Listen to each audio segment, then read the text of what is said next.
Hi, hello, welcome to Equity Research Community YouTube channel. I am Suresh here. I am again back with the continuation of a fundamental analysis series. As I explained about the introduction part of fundamental analysis in my previous video, so this is a continuation of fundamental analysis. Right, in this section or in this episode, what we are going to learn is all about fundamental analysis of various aspects like qualitative aspects, quantitative aspects, right? What to be looked into when it comes to annual reports of the company. So all these what we are going to study today in this the series, and quickly uh, guys run through this presentation, right? The introduction to a fundamental analysis.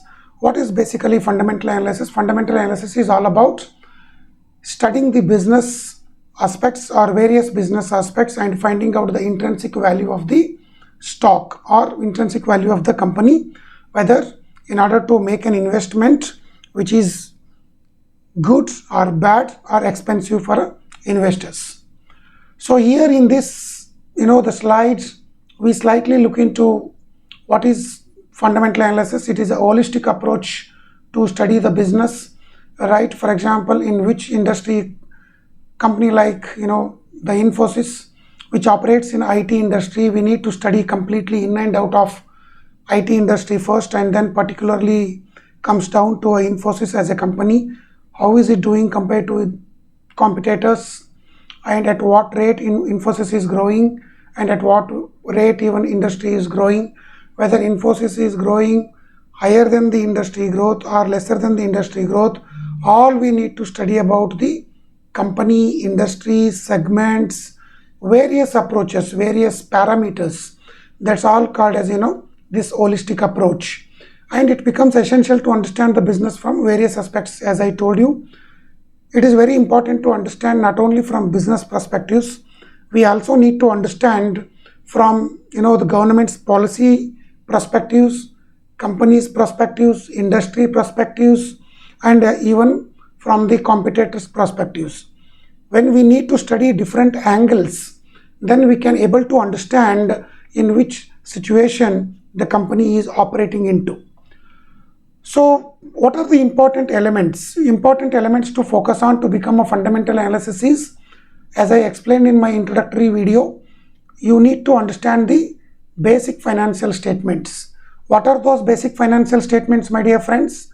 First one is a balance sheet, second one is a P&L, and third one is a cash flow statement, right? These three are must, these three are very essential in order to understand what is exactly business is doing, how is business doing, and whether company is in a healthy situation or company is in a bad shape. Everything you will understand, everything you will learn by studying the company's financial statements. By companies, the fundamental analysis, if you do it thoroughly and deeply, then you will come to know the healthiness of the company, right?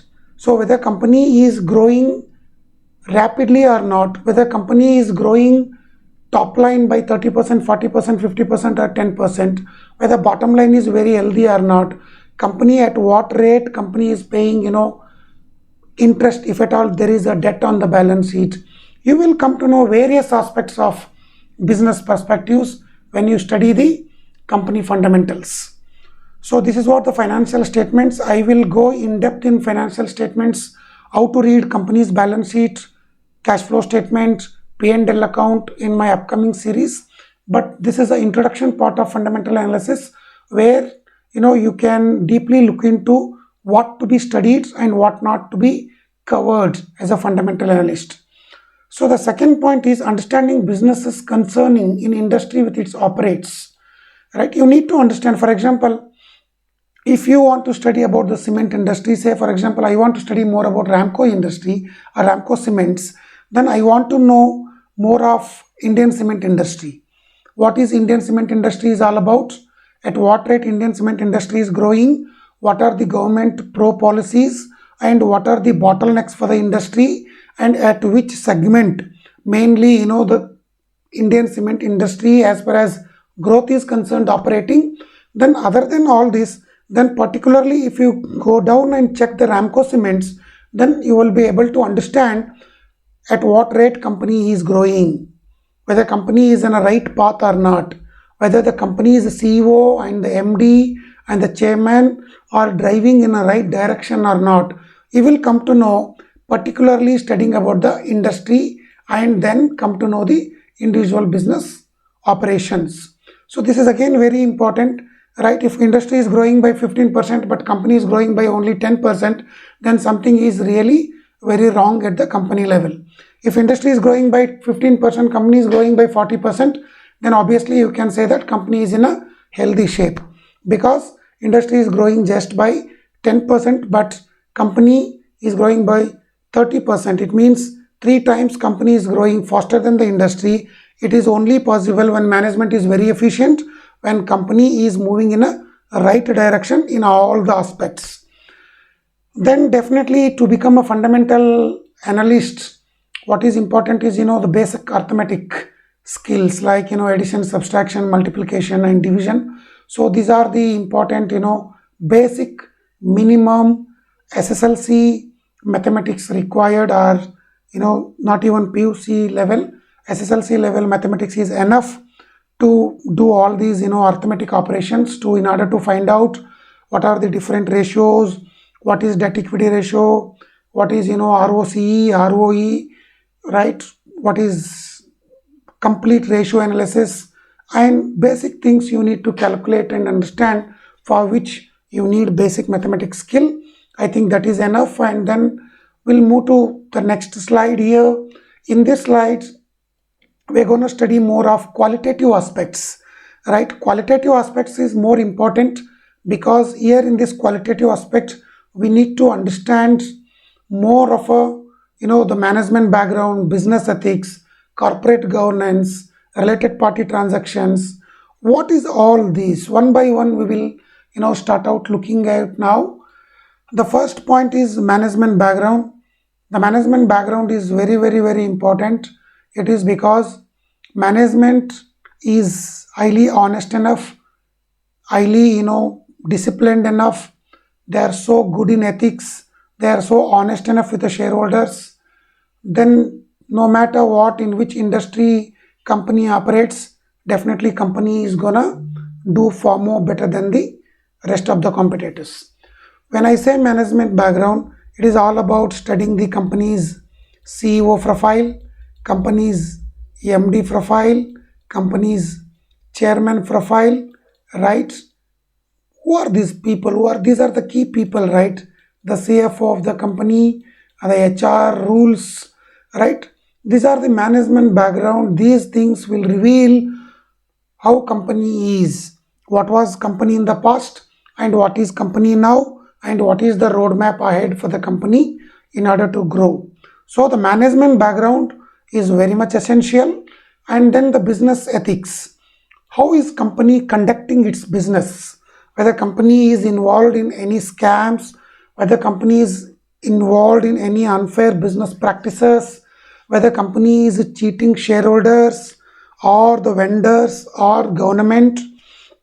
If company is involved in such activities, then obviously company does not do well in the long run, and company sooner or later will destroy its own business parameters, business operations, and as well as shareholders value. So business ethics is more important. Whether company is growing faster or slower, it is all dependent on the management background and the way the company is conducting its business ethics.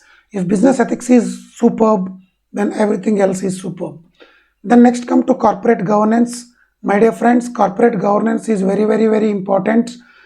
When it comes to Western countries like America, like European countries, India's corporate governance still has to pick up a lot, still needs to improve a lot, because corporate governance, as far as Warren Buffett is concerned, Charlie Munger is concerned, it's all about allocation of a capital. It's all about allocation of a capital. How effectively are you going to allocate your company's capital in order to generate the return, in order to generate the shareholders' value, in order to enhance the business operations, business profitability. So all will be involved in company's corporate governance. This is most important attributes as far as qualitative aspects of the business is concerned. So the corporate governance is good, business ethics is good, management background is good, then nobody stops that company is going to create massive wealth for the shareholders, and it contributes very well for the nation's progress. Company like you can take Infosys, Reliance Industries, Ultratech Cement, Ramco Group, right? The company like Sun Pharma, these are the companies, right, created a massive wealth. Company like a Tata, entire Tata group, you can take TCS, Tata Elxsi, Tata Power, Tata Consumers, right, Tata Motors. These are the companies, they have created a massive wealth over the years for the shareholders. It is because of good corporate governance, very good business ethics, and excellent management backgrounds. So next, related party transactions. As I told you in the beginning, whenever you do third party transactions or related party transactions, you be very clear, you be very specific with whom you have done those transactions, whether those transactions you have done as per the company's norms, government norms or not, right? And the salaries paid to a promoters, very important. The good promoters always, they will treat company first, employees first, shareholders first. If company is doing somewhat okay, but company's promoter is taking very hefty valuations or hefty remunerations, say company's net profit is only 50 100 crores or 70 crores 80 crores, but promoter salary itself is 20 crores, which is of no meaning, right? So the promoter always puts his company first, then shareholders will always look into at what percentage of the company's total net profits or company's operational profit those top heads are taking salary, which is very important. And shareholders who is investing in your company which is invested by the shareholders whose shareholding is more than 1%, those names will be appeared in the annual report of the company, and that is where you can understand whether those investors have invested in a right company or not. As far as Indian market is concerned, Rakesh Jhunjhunwala was there.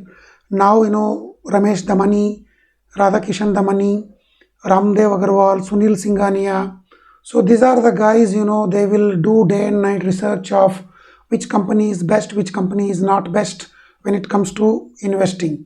So whose shareholding pattern is more than 1%, those names will be appeared on the annual reports. So these are the qualitative aspects.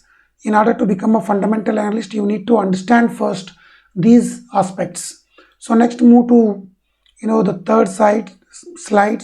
So here you need to understand the quantitative aspects of the fundamental analysis. In the previous slide you said qualitative aspects, but here you want to focus, or you should focus, on quantitative aspects. What are those quantitative aspects? The profitability and growth first. Profitability means net profit, my dear friends. If company's top line or revenue is growing by, say for example, 30%, then minimum net profit should be grown by 40% or 50%. If company's top line is growing by 5%, net profit is 10%, then the growth is stagnant. Company's growth is stagnant. So always you look into company's profitability and growth. This depends on the size of the company. If size is very huge, say for example Reliance Industry, can Reliance Industry able to grow by 50%? No, because of the size, right? Base is very huge. Then if you take small cap company, mid cap companies, they are able to grow by 30 to 40% easily because of the small base, right? Earnings and its growth, as I again told you in the first point itself, here the revenue growth, company's net profitability, EPS growth, so all will come here. Then you need to check. Then third one is a dividend payout, right? Dividend payout, if company is earning superb and super phenomenal net profit or profits, then at what percentage company is paying dividend to its shareholders. If company's capital expenditure is very limited, Company's near future capital expenditure is not that great. Companies need not to acquire any company. If company does not invest very heavily on anything, then company's net profit will be distributed to shareholders through in the form of dividends, and you need to check out at what rate, whether company is distributing 30% of total net profit as a in the form of dividends or not. That should be looked into. And then next comes to cash flow from various activities. I will cover in detail about cash flow statements. There it will come around cash flow from operating activities, cash flow from investing activities, and cash flow from financing activities. What does all this mean? I will cover in detail in my upcoming slides. Cash flow is one of the very important aspects in the financial statements, right? And debt, this is very important, friends. Although, as Warren Buffett says, debt is always cheaper than equity, and good promoters treat equity like a gold. It doesn't mean that you have to have neck level of a debt and then struggle to pay interest rates and then destroy your bottom line. No, you need to focus your debt level always. What is short-term debt and long-term debt should not be crossed more than one third or one fourth of your total net worth, right? That should be the ideal debt equity ratio is 0.5 percentage. This shouldn't be crossed at any cost. If industry is very heavy capital incentive industry, like heavy engineering equipments, capital goods companies, then up to 1% of a debt is fine. Because when you have so much of debt on your balance sheet, you will be end up paying a lot of interest. That interest will be taken out from your net profits and bottom line looks weak, right? And next, if you move to a next slide here, very important, how to read annual reports of a company or what to look into annual report, because annual report is generally published once in a year, right? That is a yearly publication by the company which will be published on its company's websites, and also it will be reported to a company's national stock exchanges like BSE and NSE, right? And company will publish end of the financial year, which is 31st March is a financial year end for the Indian context is concerned. You need to look at the various sections in the annual reports. The first is the financial highlights, like what is the top line, bottom line, EBITDA margins, right? What is the company's ratios, return ratios. You need to study all these financial assets, highlights. And then second point is management statements, especially chairman's message. Whether chairman is so confident about the future or not. If chairman is so confident about the future, then how confident he is when it comes to industry, when it comes to its competitors. Whether chairman of the company is very sound enough in the conference call or in the annual general body meeting of the company or not, you need to look into. And then management discussion and analysis, local and global economic activities, you need to track here.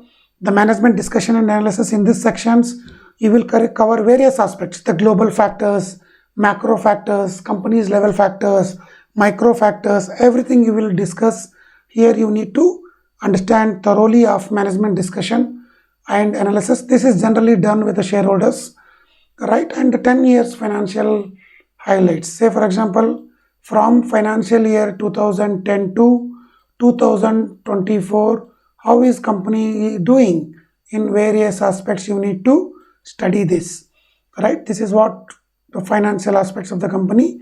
Then corporate information like bonus issue, stock split, right issue, sorry, all these things you will be studied in corporate information, right? This is again very important, because when company is so confident about its future, then definitely company will go ahead and announce corporate actions like issuing bonus shares or splitting its own stocks.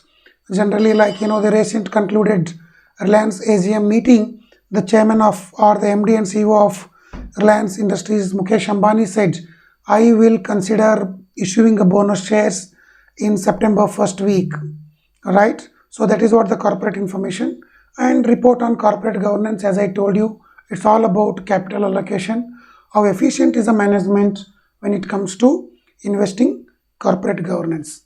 That's it, my dear friends. This is all about what to look into a fundamental analysis and various aspects of qualitative and quantitative aspects when it comes to annual reports. And in my upcoming videos, I will talk more about the financial statements like profit and loss accounts, balance sheets, cash flow statements, how to read, how to calculate the ratios, and what are the importance and the significance of those ratios. I will just cover much more in upcoming videos. Thank you for your patience, and thank you for watching. Bye bye.